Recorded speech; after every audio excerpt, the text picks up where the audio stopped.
လိုက်တာတေးတော့မယ်ပူလိုက်တာတေးတော့မယ်ဆိုရင်နော်热死了နော်ပူလိုက်တာတေးတော့မယ်ပိုက်စားလိုက်တာတေးတော့မယ်饿死了ပိုက်စားလိုက်တာတေးတော့မယ်နော်နောက်တစ်ခါကျတော့တတိယလိုက်တာတေးတော့မယ်想死了တတိယလိုက်တာတေးတော့မယ်နော်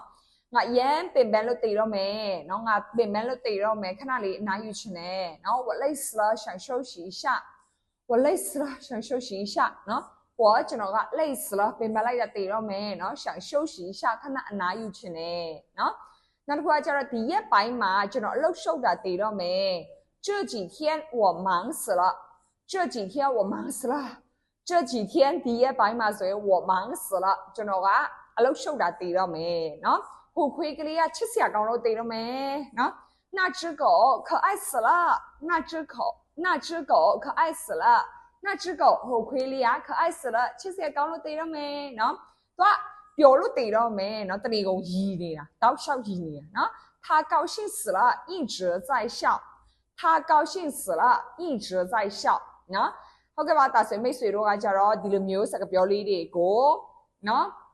ဒီဗီဒီယိုထဲမှာရအောင်ချက်သွားပါအဲ့ဆိုရင်မိတ်ဆွေတို့ကကြတော့ကိုယ်နဲ့ကိုက်ညီတဲ့အချိန်တွေကိုယ်နဲ့ကိုက်ညီတဲ့အချိန်ခါမှာတွားပြီးတော့သုံးလို့ရပါပြီ interview ဘိုင်းစားတောက်ဆိုင်ဘိုင်း hotel ဘိုင်းအသေးစိတ်ဘိုးဘွားပြုစုအိမ်အကူအဲ့ဘိုင်းလေးတွေကိုအမြင်ပြောတတ်ဆိုတတ်ရှိချင်တယ်